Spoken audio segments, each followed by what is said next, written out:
안녕하세요. 줄리아입니다. 오늘 쉬는 날인데 사무실 오전에 계약이 있어서 나왔다가 계약하고 발등에 불이 떨어져서 지금 등기부등본 설명 교육 자료를 만들려고 자리에 앉았습니다. 음, 먼저 출근해서 어떤 미팅을 나가든 무엇을 하든 가장 중요한 베이스가 등기부등본을 볼 줄 아는 거라고 생각을 해요. 그래서 제가 가장 먼저 좀 설명을 드리는 부분이고, 등기부등본은 한 번 본다고 해서 다음번에 봤을 때 또 익숙하게 너무 잘 알 수가 없어요. 모든 전문가분들이 다 몇 번씩의 과정을 거치고 나서 잘 보게 되는 공부이기 때문에 너무 스트레스는 받지 않고 한 몇 번 더 앞으로 계속 보실 거다라고 생각하고 편하게 보셨으면 좋겠어요. 등기부등본은 말 그대로 등기라는 제도 하에 등기가 어떻게 돼 있는지를 공시해주는 장부예요. 되게 어렵죠. 그냥 편하게 얘기하면, 실무상 편하게 얘기하면 이 집이 누구 건지를 표시해주는, 나라에서 관리하는 장부예요. 그러면 이 집이 어떤 집을 몇 번지에 어떤 부동산을 이걸 누가 가지고 있고 이 부동산에 가지고 있는 사람이 어떠한 권리를 설정해 놨는지까지 한 번에 보기 좋게 기재된 장부라고 보시면 되세요. 근데 이게 토지도 있고 땅도 있고 땅 위에 건물도 있죠. 그리고 우리가 흔히 많이 거주하는 아파트라는 집합 건물이라는 부동산도 있어요. 원래 원칙대로의 등기부등본 기초라면 토지랑 건물이 있는 게 맞죠. 토지 하나, 건물 하나. 근데 아파트처럼 여러 세대가 같이 모여 살고 이거를 좀 쉽게 관리하기 위해서 집합 건물이라는 등기부등본이 만들어진 거예요. 그러면 우리가 일단 자세히 보셔야 될 게 토지 등기부등본, 건물 등기부등본, 집합건물 등기부등본이에요. 지금 화면상 보이는 게 토지 등기부등본이죠. 그리고 이게 건물 등기부등본이라는 거예요. 편하게 보세요. 제가 하나씩 자세하게 설명드릴게요. 요거 지나고 나면 이제 집합건물 등기부등본이 있죠. 뭔가 조금씩 다른 거 느끼셨어요? 표시사항이나 기재되는 부분이 조금씩 달라요. 제가 하나씩 오픈해서 먼저 토지부터 설명드리겠습니다. 토지 등기부등본 제목부터 여기 저희 한번 익숙해지면 써있는 그대로가 여기 대장 등기부가 말하고 싶은 그거예요. 그러니까 이게 무슨 뜻이지? 그러니까 편하게 한번 이거 외우는 게 아니고 익숙해지면 쉽게 볼 수 있는 장부. 자, 보세요. 등기사항 전부증명서. 전부라는 말이 써있죠. 등기로 표시해야 될 수 있는 모든 사항을 기재한 장부다라는 내용이에요. 그리고 옆에 또 써있죠. 현재 유효사항. 그럼 반대로는 현재 유효가 아닌 사항이 기재될 수도 있는 장부가 있나? 하고 생각할 수 있죠. 맞아요. 제가 인터넷 등기부등본 열람하는 법 설명 한번 더 컨텐츠 만들면서 그 부분도 설명해 드릴게요. 그래서 등기부등본은 전부로도 뛸 수 있고 일부 증명으로도 뛸 수 있어요. 그리고 이것처럼 유효사항을 뛸 수도 있고 말소사항 포함으로도 발급 가능합니다. 제목이 이렇게 써있고 바로 옆에 토지라고 써있죠. 그럼 이건 토지 등기부등본이겠죠. 요거에 이 등본을 관리하는 고유번호가 옆에 기재되어 있고 이제 개인정보상 제가 좀 중요한 부분은 가려놨고요. 이 토지가 어느 시 무슨 구 무슨 동 몇 번지에 기재되어 있다 기재되어 있는 거. 그리고 표제부에는 이 토지가 물리적으로 어느 면적을 가지고 있고 어떤 지목을 가지고 있다. 물리적인 표시를 해놓는 부분이 표제부예요. 물리적으로 표시되어 있는 부분을 표제부에 기재한다. 이렇게 보시면 되고요. 우리가 등본을 중개하면서 가장 중요하게 보는 이유가 요 갑구랑 을구 부분이에요. 갑구는 그대로예요. 옆에 써있죠. 소유권에 관한 사항이라고 써있죠. 그러면 소유자가 누군지를 표시해주는 부분이고 또 소유권에 어떠한 압류, 가압류, 경매진행 이런 부분이 갑구에 기재가 된다라고 보시면 되세요. 그리고 을구. 을구도 똑같아요. 바로 옆에 써있죠. 소유권 이외의 권리에 관한 사항.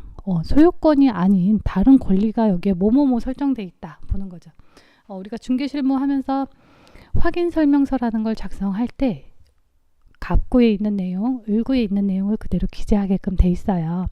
그래서 갑구에 관한 것, 소유권에 관한 것, 지금은 소유자가 한 명 마지막 것만 기재가 되어 있지만 간혹 등기부들 보면 그 전 소유자가 누구였는지, 그 다음 소유자 누구였는지, 그 다다음 소유자 누구였는지, 아니면 지분이 지금 같은 경우는 전부 이전돼서 한 사람 소유로 넘어왔지만 가끔 보면 공유자 지분 일부 이전, 뭐 누구누구 공유자 지분 일부 이전 이런 식으로 되게 여러 번에 걸쳐서 넘어오는 경우도 있어요. 그러면 우리는 그거를 다 조합해서 마지막 최종 소유자가 누구인지를 체크해야 되는 것까지 저희의 업무예요.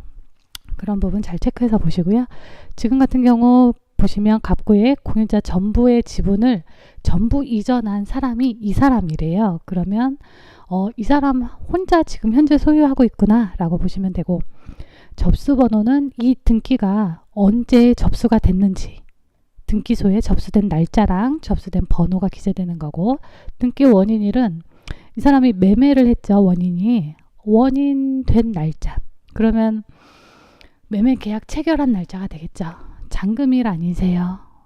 체결한 날짜. 이거는 중개할 때는 그냥 필요한 부분은 아닌데, 간혹 저희가 좀 엮인 일들을 풀고 해결해 나갈 때 요게 뭐구나쯤은 알고 있으면 조금 더 저희가 스토리텔링하기 편한 상황도 생겨요. 그래서 알 수 있는 것들은 좀 익숙해지고 가는 걸로 하시고, 이제 소유자에 대해서 성함, 주민등록번호, 주소 기재되게 돼 있고, 매매 목록이라는 거는 2개 이상의 부동산을 한 번에 하나의 계약서로 매입을 했을 때 그때 이제 이 부동산의 가격은 얼마이고, 이게 한 10몇 년도부터 2007년도인가 몇 년도부터 매매 목록과 매매 목록은 예전부터 있었지만 이제 매매 금액이나 이런 부분을 기재하게끔 돼 있어요. 그래서 아마 이 매매 목록을 떼보시면 여기에 이 부동산을 살 때 어떤 부동산과 함께 구입을 했고 그 부동산과 함께 산 매매 금액이 기재도 돼 있고 같이 산 부동산의 표시도 같이 기재가 돼 있어요.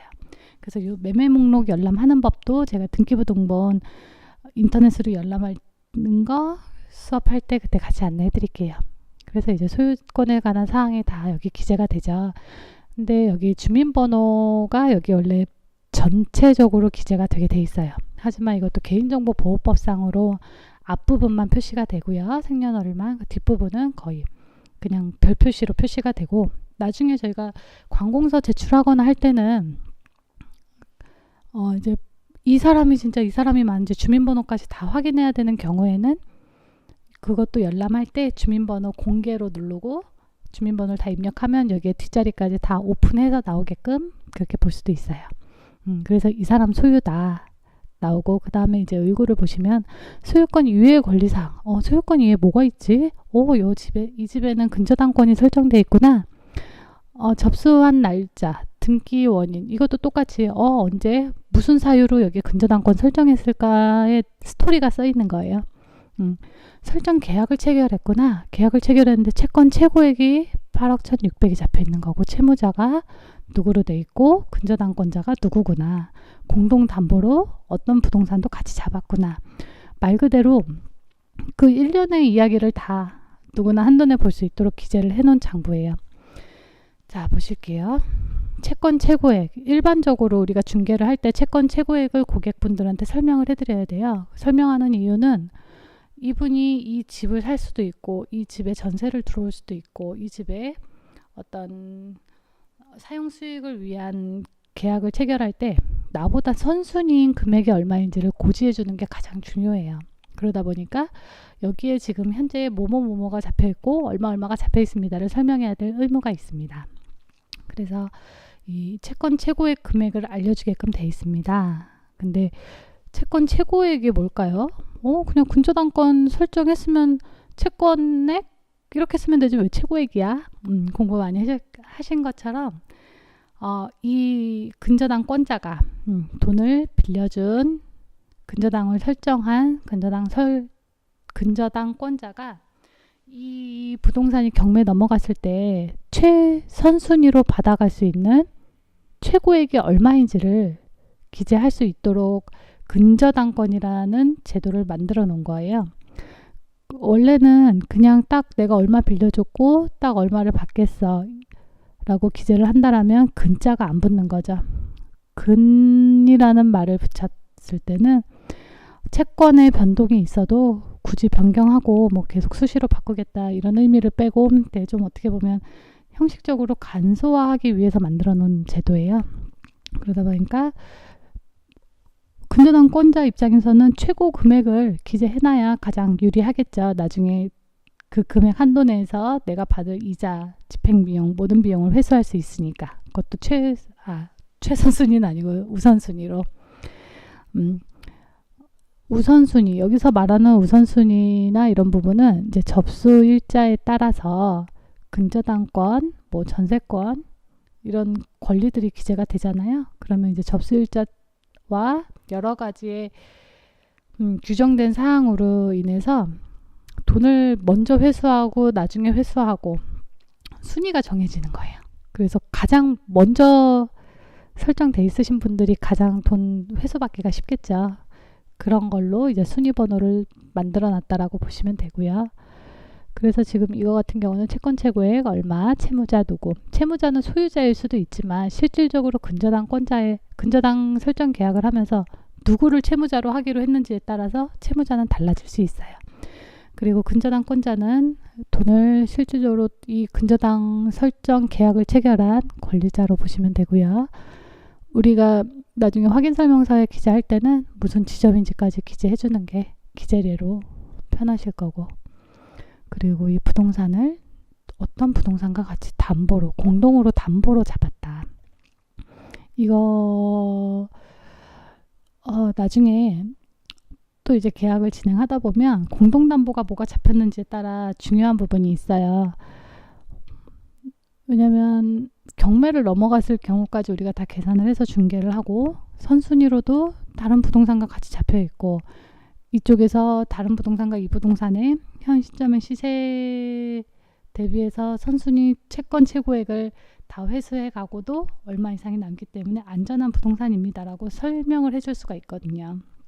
그래서 이 공동담보가 어느 부동산하고 잡혀 있는지, 또 어느 정도의 채권을 어느 정도 먼저 우선순위 해가는지를 가늠할 줄 아셔야 되세요. 그래서 토지 등기부는 되게 간단하죠. 표시가 어떻게 돼 있고 소유자가 누구고 소유자 이외에 이 부동산을 선 담보로 잡은 어떤 권리가 있어 라고 표시를 해주는 장부고요. 그래서 이제 1페이지가 지나고 2페이지가 있죠. 아까 근저당권 하나 있었는데, 그쵸? 근저당권 1순위 있었는데 뒤로 가보니까 또 있어. 우리가 여기서 또 중요한 부분은 가끔 예전에 중개사고 많이 났던 부분인데요. 어떤 분들이 등기부 등본을 떼었어. 앞페이지만 전부인 줄 알고 앞페이지만 기재하고 그대로 진행을 했는데 나중에 경매 들어가고 뭐하고 나니까 뒤에도 되게 우수수수 지금처럼 근저당권 잡혀있고 뭐 잡혀있고 뭐 잡혀있고 많은 권리가 있었던 거예요. 근데 그 부분을 설명을 안 하고 중개를 했기 때문에 이 중개하신 사장님께서 많은 손해를 배상해야 되는 상황이 있었죠. 판례가 꽤 많아요. 예전에는 등기부 등본 보는 법을 조금 많이 미흡하셨던 분들이 많아서 등기부 등본을 잘못 봄으로 인해서 중개과실로 많이 사고 터지는 일이 있었거든요. 그래서 등기부 등본은 항상 이렇게 이하 여백이라는 마지막 페이지까지를 꼭 보시고 해석을 하시는 게 옳다라고 봅니다.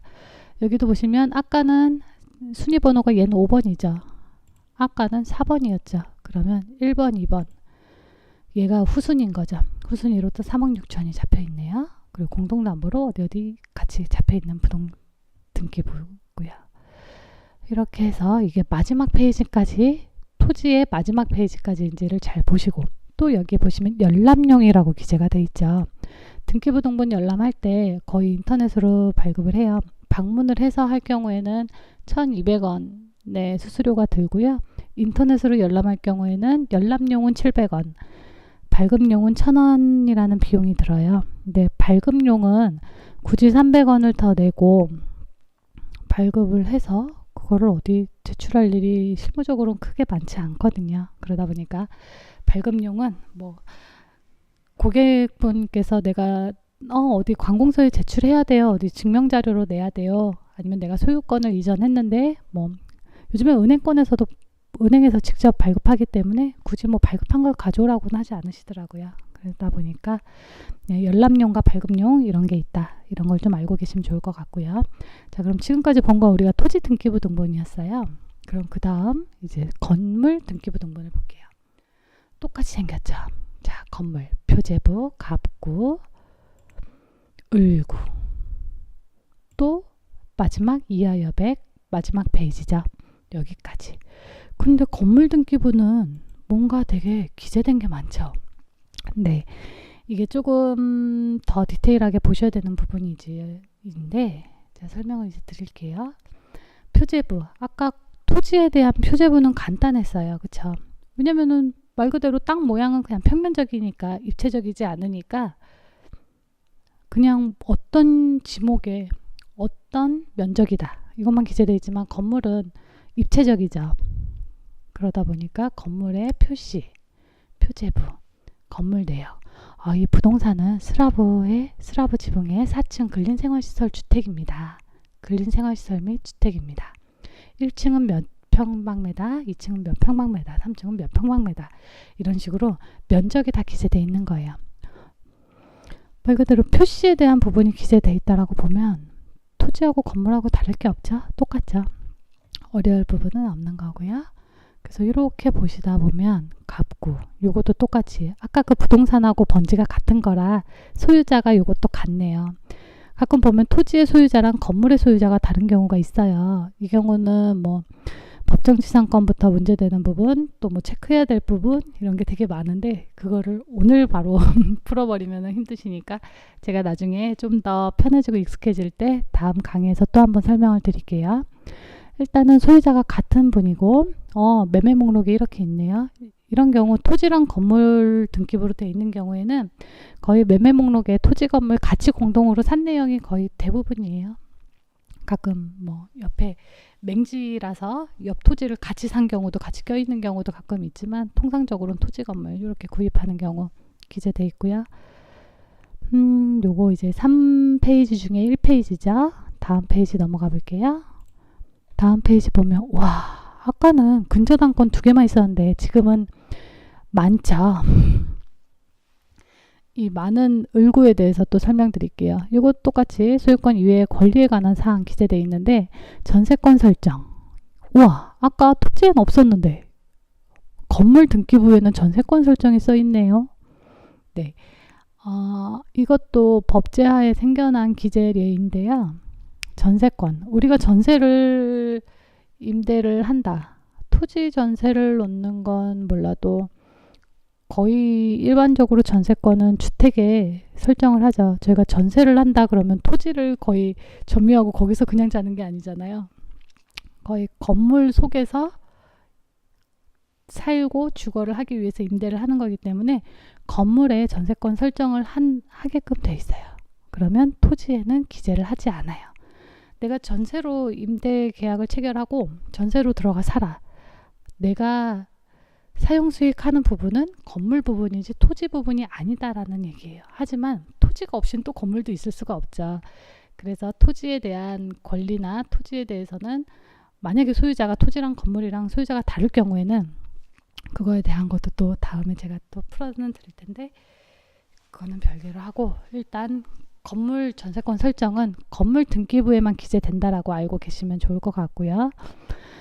이것도 똑같이 순위번호가 있다라 하면 누가 먼저 이 금액을 어떤 순서로 가져가냐 기재가 돼 있는 거예요.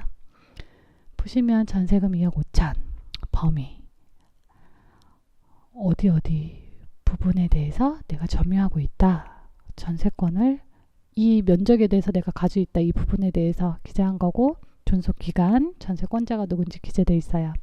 아까 근저당권만 있었을 때는 토지에는 근저당권만 있으니까 그게 1순위인 줄 알았는데 건물로 와서 보니까 전세권이 최우선이었구나를 알 수 있죠. 그래서 전세권 설정 등기, 그 다음에 아까 1순위였던 근저당권이 사실은 2순위로 넘어가고, 그 다음 또 근저당권 3억 6천으로 내려가고, 이렇게 기재가 되는 거고요. 그러면 우리는 중개 확인 설명서에 다 기재하셔야 돼요. 기재를 누락했을 때는 임차인분께서 좀 장난치실 수 있는 빌미를 제공하기도 하고, 실질적으로 고지를 못 받아서 등기부등본은 다 오픈되어 있는 장부라 누구라도 다 오픈해서 볼 수는 있는데도 불구하고 계약 당시에 제대로 된 설명이 이루어지지 않았다라고 해서 중개업자의 과실을 가장 많이 먹이는 부분이에요. 그래서 꼭 잘 설명드리면 좋을 것 같고요. 와, 이거는 제가 나중에 한 카테고리로 한 번 더 설명드릴 거예요. 제가 했던 썰 풀어드리면서 주택 임차권. 제가 원래 이거 교육하면서 풀어드리려고 그랬는데 풀까요? 시간이 되게 많이 오래 걸릴 것 같은데 설명드릴게요. 주택 임차권을 자주 만나시지는 못할 거예요. 이게 진짜 가끔 기재돼요. 등기부등본에 많이 있지 않아요. 그래서 제가 제 경험으로는 등기부등본에 주택 임차권이 기재된 부동산이다? 기재되어 있는 집이다? 하면 조금 색안경을 끼고 보게 돼요. 이유는 주택 임차권 보세요. 등기 원인 보면 임차권 등기 명령이라고 기재되어 있죠. 명령. 다른 것들을 보면 계약인데 설정 계약, 계약이라는 뜻은 양방 당사자가 의견 합치가 돼서 진행을 됐다라는 거죠. 여기도 보면 매매, 양방 당사자 간의 행위가 있었던 거죠. 하지만 이 건물은 주택 임차권은 명령이래요. 명령. 누가 내리겠어요? 법원에서 판사님만 내릴 수 있는 거죠. 사무관님이나 법원에서의 절차적으로 이제 판사님 아닌 제3의 명의로도 나오기도 하지만 일단 명령이라는 게 기재가 됐다라 함은 법원을 거쳤다라는 거죠. 그럼 법원을 왜 거칠까요? 그렇죠. 위에 설정 계약이나 이런 거는 양 당사자 간의 의사 합치가 돼서 그대로 등기소를 가서 등기를 했지만 이 명령이라는 라인은 당사자 간의 의사 합치가 안 됐다라는 내용이에요. 부득이한 사정이기도 하지만 주된 내용은 합치가 안 된 내용.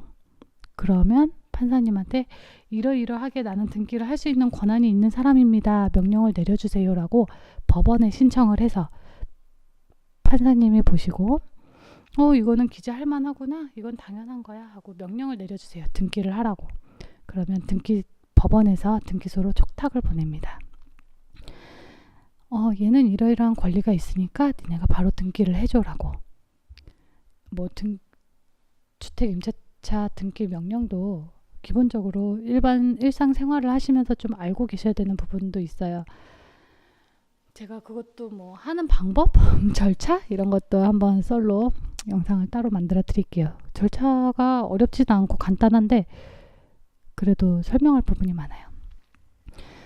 그래서 주택 임차권이 이게 돼 있다라면 제가 다년간의 경험으로는 임대인 간의 분쟁이 조금 있을 수 있는 집이구나라는 좀 생각을 하고 접근을 해요. 뭐냐면 판사님한테 판결까지는 아니죠. 그냥 명령을 받아서 등기부에 기재를 해야 된다라면 임대인하고 얘기가 안 됐다는 얘기예요. 조율이. 임차권 등기 명령을 하고 가야 되는 이유는 내가 우선 변제권을 받기 위해서 최우선 변제권을 받기 위해서 전입신고를 하고 확정일자 받고 인도를 하죠. 근데 이거를 내가 더 이상 유지할 수 없는 부득이한 사유가 있는데 이사는 가야 되고 그러니까 퇴거를 해야 되는 상황에 이 제도를 많이 쓰고 넘어가요. 근데 이 제도를 쓰고 이 명령을 받고 나가는 게 나의 부득이하게 집이 아직 안 빠졌는데 임대차 기간이 종료가 안 됐는데 내가 빨리 이사를 가야 돼. 전입신고를 딴 데 가서 해야 돼. 이런 경우도 하지만 대부분은 보증금을 안 돌려주는 경우, 기간이 만료됐는데도 불구하고 안 돌려주든지 아니면 임대차 계약법상 명백한 해지 사유가 있는데도 불구하고 임대인이 해지에 응하지 않고 보증금을 돌려주지 않는 경우, 이런 경우에 등기 명령 절차를 진행하고 퇴거를 하고 전입을 하고 이런 식으로 움직이세요. 그래서 제가 등기부에 임차권 등기 명령이 돼 있다라면 일단 그 호실에 대해서는 요 등기가 살아있는 상태에서는 절대 다른 세입자를 입주시키시면 안 되세요. 이유는 선순위 보장이 안 돼요. 지금 보면 주택 임차권 등기 명령이 돼 있죠. 임차보증금이 얼만데 언제 어떻게 증액이 돼서 지금까지 왔다 내용이 써 있는 거고, 뒷부분을 보시면 차임이 얼마고 요 범위는 건물 3층 동쪽 요 301호 부분이다라고 써 있죠. 이 경우에 이렇게 명백하게 기재가 되어 있는데도 불구하고 제가 301호를 중개를 해서 그분이 들어가서 전입신고하고 거주를 한다 한들 그분은 선순위 보장을 못 받으세요. 그렇기 때문에 꼭 잔금 치르기 전까지 주택임대차 등기 명령을 말소하는 조건으로, 그날 바로 서류를 줘서 말소한다는 거는 절대 안 돼요. 많이 우리가 위험할 수 있어요. 그래서 잔금 치르기 전날까지 말소된 등기부등본을 제시하는 조건으로 중개를 하시는 건 좋을 것 같습니다. 오늘 제가 선택한 요 교육 자료가 되게 많은 내용을 가지고 있는 등기부등본이라 오늘 너무 머리 복잡할 수도 있는데 많은 부분을 나갔네요. 그래서 이렇게 주택임차권 한번 가볍게 보시고요. 제가 나중에 제 썰과 함께 같이 얘기 드릴게요. 저도 주택임차권 등기 명령을 하고 어렵게는 아니죠. 이거를 빌미로 돈을 잘 받아내고 진행을 했던 내용이 있어서 그것과 하는 과정과 같이 한번 풀어드리도록 하고요. 자, 지금까지 우리 토지랑 건물 등기부등본을 봤어요. 실무적으로 그냥 간편하게 제가 직원분들한테 설명하는 내용 정도인데 처음 보신 분들은 많이 어렵죠. 근데 그냥 써있는 내용 그대로예요. 우리나라에서 제도가 잘 돼 있기도 하고 예전보다 한자를 많이 빼고 한글 위주로만 단어 사용을 많이 수정한 걸로 알고 있어요. 그래서 지금 그냥 일반인들이 봐도 순서대로 보시면 되고 순서대로 써있는 대로 보시면 되기 때문에 해석하는데 전혀 어려울 거 없을 것 같습니다. 자, 그래서 우리가 3페이지 중에 2페이지까지 봤죠. 그럼 요거를 3페이지를 돌려보면 아까 그 내용에 대해서 써있고 이하 여백 써있고 관할 등기소가 어딘지가 써 있습니다. 그럼 이렇게 해서 토지 건물 등기부등본을 본 거고요. 그 다음 집합 건물 등기부등본에 대해서 설명을 드릴게요. 아이고, 정말 많이 기네요. 이 교육을 저희 직원분들 오실 때마다 했어요. 이미 알고 계시는 분들도 있지만 제가 설명을 드리다 보면 전혀 몰랐던 내용들도 많다라고들 하세요. 그래서 경험자이건 아니건 공인중개사이건 아니건 한 번씩 꼭 설명을 해드리는 부분이고요.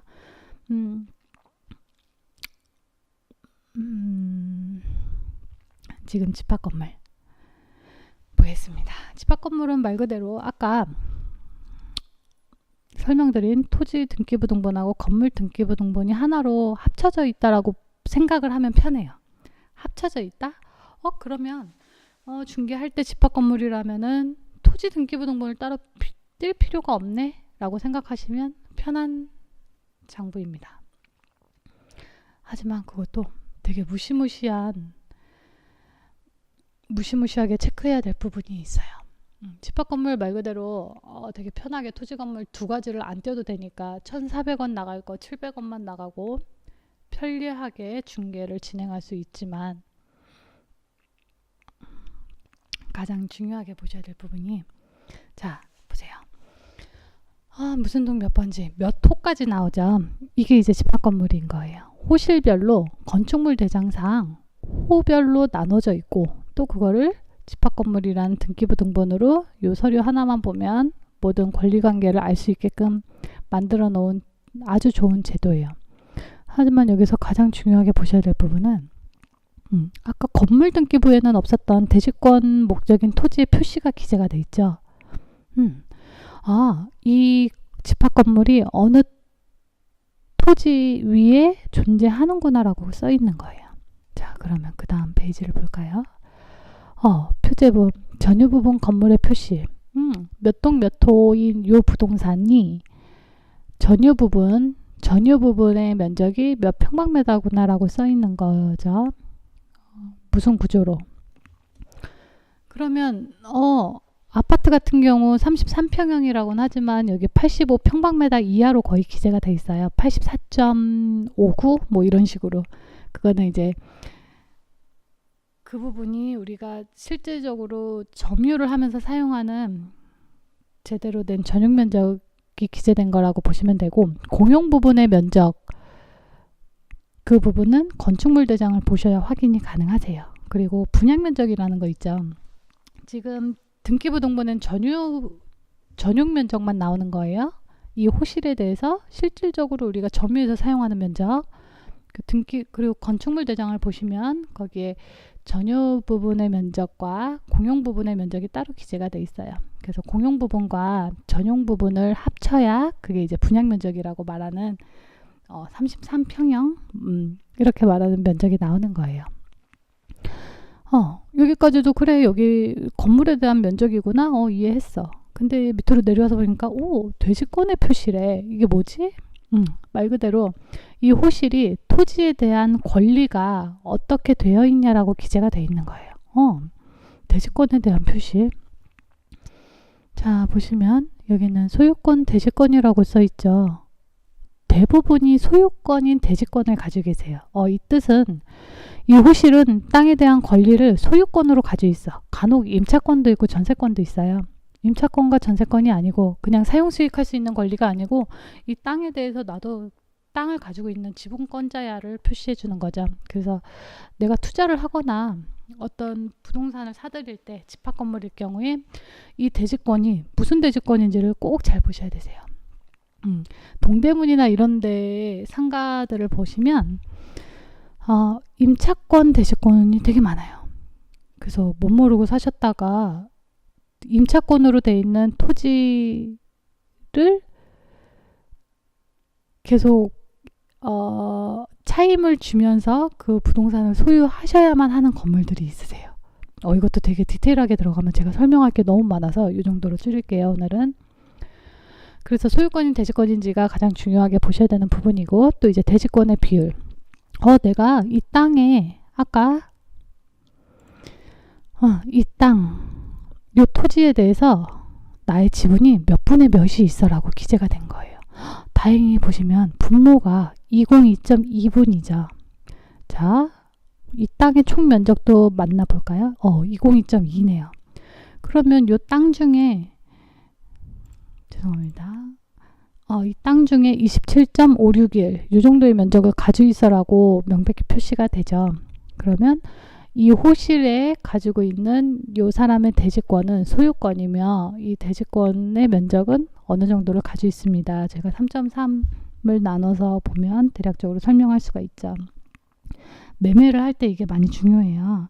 새 건물을 사거나 할 때는 대지권이 뭐 크게 중요하지 않죠. 거의 새로운 건물, 건축물을 보고 사시는 분들이 많아서 최근 뭐 몇 년 안에 지어진 건물들 마포나 이런 쪽으로 보면 역 쪽에는 대지권이 뭐 1.5평, 1평, 5평만 있는 부동산들도 꽤 많아요. 하지만 외곽으로 갈수록 대지권이 많아야, 그리고 허름한 건물을 살수록 대지권이 많은 걸 좀 보셔야 되세요.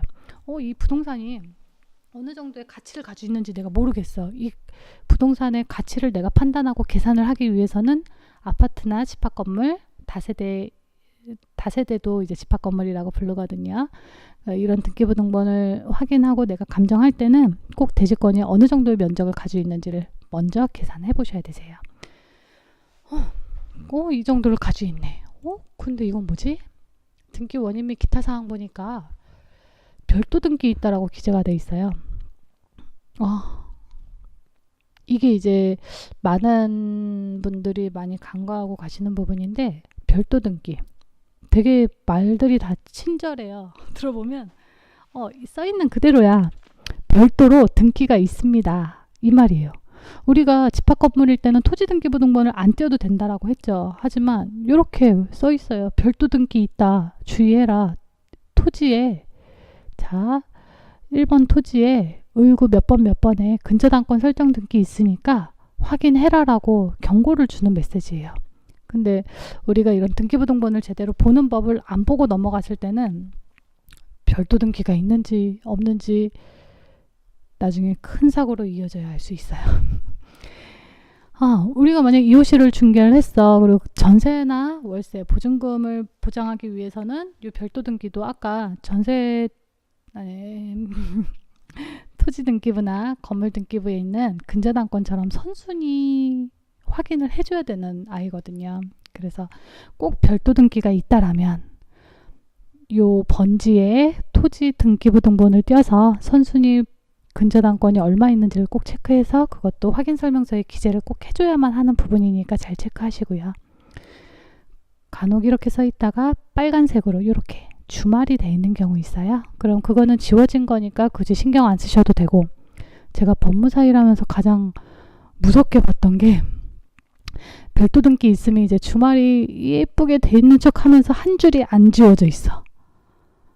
그거를 이제 법무사 사무실에서 어느 사무실에서 그걸로 큰 중개가실이 아니죠. 큰 회사를 거래하는 법무사 사무실이었는데 그거를 제대로 해석을 안 하고 뭐 직원분이 하신 거죠. 직원분이 잘못 체크하시는 바람에 그걸로 인해서 되게 어마어마한 숫자의 돈을 배상하시는 경우도 봤어요. 그래서 별도 등기 꼭 중요하게 보셔야 되고요. 모든 법이 뭔가를 편하게 해주면 편한 만큼 체크해야 되는 부분이 꼭 뒤따라와요. 그래서 이렇게 집합건물로 내가 토지 건물을 따로 안 띄워도 되는, 한 장으로 다 봐도 되게 편하게 돼 있지만 그거에 맞춰서 또 맞물려서 무서운 이런 아이들이 있기 때문에 잘 보시길 바라고요. 집합건물과 그냥 건물의 차이는 지금까지 설명드린 게 대부분이에요. 그 정도의 차이고, 뒤로 가시면 똑같이 갑구가 있고요, 을구가 있고, 보존등기는 처음에 내가 이 건물 지은 사람이다, 처음에 하는 등기를 보존등기라고 해요. 뭐 보존등기가 뭐고 이전등기가 뭐고 뭐 이런 거를 너무 디테일하게 하면 우리는 일단 중개를 해야 되기 때문에 간단하게 이 정도로만 알고 가시면 될 것 같고요. 근저당권 설정도 말 그대로 채권 최고액.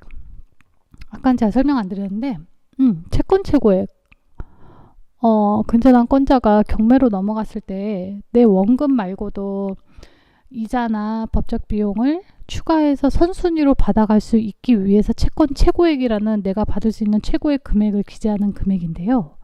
이거에도 어느 정도 좀 규칙이 있어요. 규칙? 관례적인 퍼센테이지가 있어요. 자, 보세요. 근저당권 7,200만 원이 돼 있다? 그러면 중소기업은행에서 7,200만 원을 설정을 했지만 이 사람이 실질적으로 빌려준 돈은 얼마일까 좀 궁금하잖아요. 우리가 대략적으로 말씀드리면 1금융권에서 설정을 해놓은 근저당권들은 거의 120%를 잡아요. 원금의 120%. 그럼 7,200만 원 잡혀있으니까 12로 나눠서 10을 곱하면 원금이 6천만 원 되겠죠. 그러면 지금 중소기업은행에서 첫 번째 근저당으로 잡아놓은 요 건의 원금은 6천만 원이라고 보시면 되지만, 우리가 고객님들한테 설명할 때는 절대 이거 원금 6천만 원이니까요 안심하셔도 되세요, 절대 이렇게 브리핑하시면 안 돼요. 최근에 판례가 그거를 중개업자의 과실로 인정을 한 사례가 있어요. 어떤 중개하신 분이 이거 지금 채권 최고액, 이거를 빗대서 얘기를 해드릴게요. 채권 최고액이 7,200이 있는데 원금 자체가 6천만 원이야. 그래서 걱정 안 해도 돼. 이거 7,200 아니야. 6천만 원이야.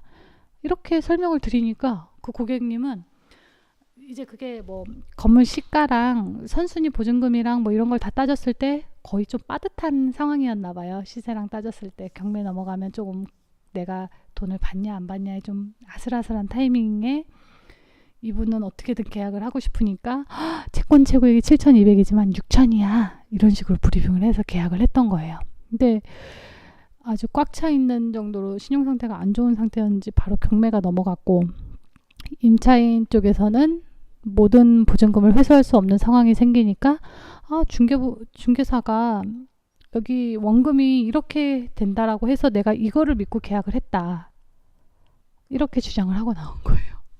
그러니까 그걸로 손해배상을 물으시는 판결이 났더라고요. 그래서 우리는 장부에 써 있는 이대로, 왜냐면 원금 자체가 6천이라고는 하지만 실질적으로 그 사람이 배당을 받아갈 수 있는 금액이 최고 한도가 7,200으로 써 있는 거기 때문에 절대 우리가 굳이 원금을 안다고 해서 원금을 오픈해서는 안 되세요. 뭐 요거니까 안심하고 하세요, 이런 말씀은 절대 안 하시는 걸로 하고요. 1금융권 같은 경우는 120%를 잡아놓는 게 관리지만 또 2금융권, 3금융권으로 넘어갈수록 대략 한 130%를 잡아놓는 게 관리적이세요. 그러니까 뭐 근데 그것도 은행의 규정에 따라 틀리기 때문에 무조건 120%다, 무조건 130%다는 아니고 통상 그렇다라는 말씀이에요. 그래서 그 정도 알아두시고, 이것도 매매 목록과 같이 공동으로 이 돈을 담보하기 위해서 어디에 같이 설정을 해놨다, 담보 목록이 기재되어 있어요. 요거 요 뒤에 보시면 이제 담보 목록 같이 표시된 거 제가 말씀드릴게요.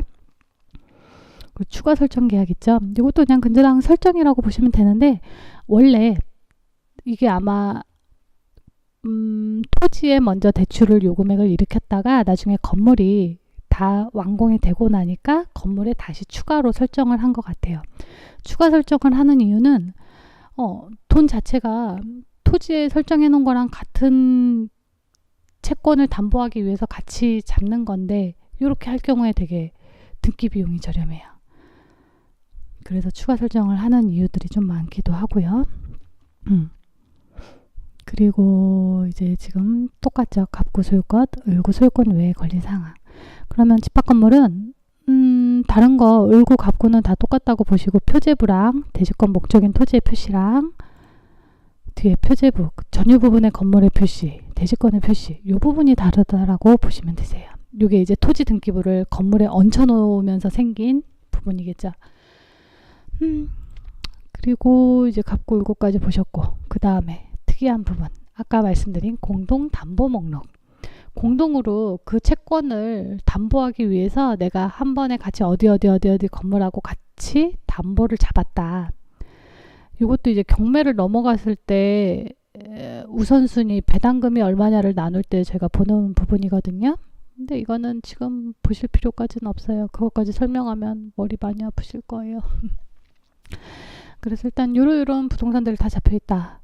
근데 간혹 이런 거 있잖아요. 제가 101호를 중개했어. 매매를 하려고 중개를 했는데 이 부동산이 2억인데, 매매가가 2억인데 근저당권이 50억이 잡혀있는 경우가 있어요. 이거는 말 그대로 지금처럼 이런 경우에요. 토지의 근저당권을 먼저 잡아서 돈을 빌리고 그 돈으로 건물을 짓고, 또 건물이 지어짐과 동시에 지금 이 부동산처럼 근저당권을 추가로 잡아서 공동으로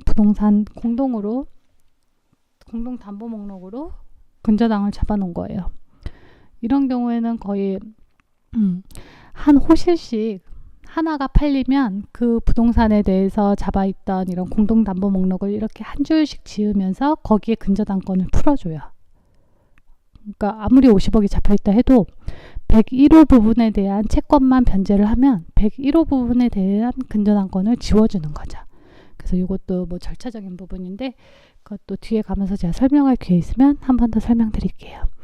그래서 지금까지 담보 목록도 보셨고,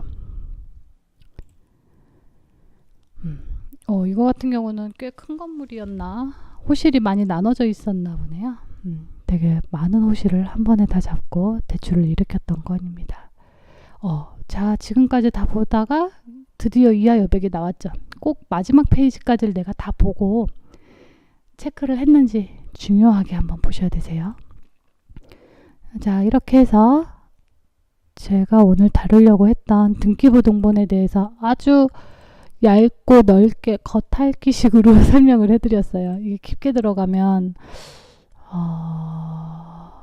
정말 설명할 게 많은데, 판례 부분하고, 근데 처음부터 너무 많은 거를 설명드리면 머리 아프니까 부동산 중개하실 때 이 정도, 요게 익숙해질 정도까지 계속 보시고 하시면 등기상으로 문제가 발생하는 거는 겪지 않으실 거니까 잘 보시고, 혹시 제가 설명이 좀 불충분했거나 이렇게 보시는데 뭔가 좀 설명 안 해줬는데 궁금한 게 있으신 분들은 댓글 달아주시면 제가 설명해 드릴게요. 이 정도 보시면 좋을 것 같고, 제가 다음번에는 건축물 대장, 토지 대장 하고, 그 다음에는 뭐 등기부등본 열람하는 법, 이런 부분에 대해서 다시 찾아뵙도록 하겠습니다. 감사합니다.